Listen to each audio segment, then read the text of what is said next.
یو شمېر خلک وایي غزني کې بې پیلوټه الوتکې بریدونه کړي خو طالبان یې ردوي. سلام ستړي مه شئ، وخت مو پخیر. په AFG پلس چینل کې درته ښه راغلاست وایم. د تازه خبرونو دپاره درسره AFG پلس چینل سبسکرایب کړئ.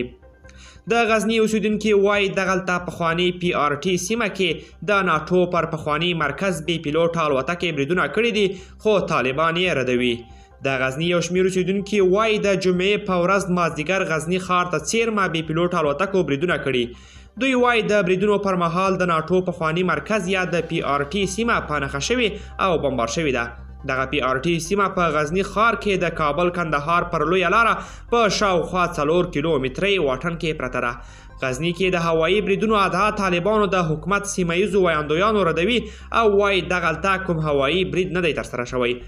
د غزني ولایت د والي ویان حافظ عمر ازادۍ راډیو ته وویل تېره ورځ د طالبانو ځواکونو د تمریناتو او وسلو ازمایلو پر مهال د درنو وسلو ډزې کړي دي. نوموړی زیاتوي تېره ورځ ماسپښین 4 بجې د غزني مرکز اړوند PRT سیمه کې د لومړي کنډک امنیتي مسؤلینو د درنو وسلو ډزې کړي چې موخه یې دغه وسلو چک کول او معلومول و.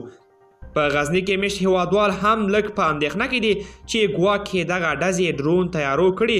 دا خبره موږ په کلکه ردوو. په غزني کې د امنیت قمندانۍ ویان سید اسحاق صالح هم ورته خبره کوي. نوموړی وایي کوم خلک چې اندېښنه لري دا بریدونه یې بې پیلوټ الوتکو کړي دا هسې اوازې دي.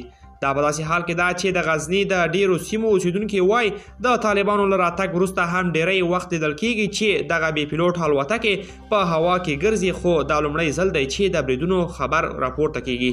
دوستان دا و زموږ د نن ورځې چمتو کلی خبر. تر بیا ښه وخت.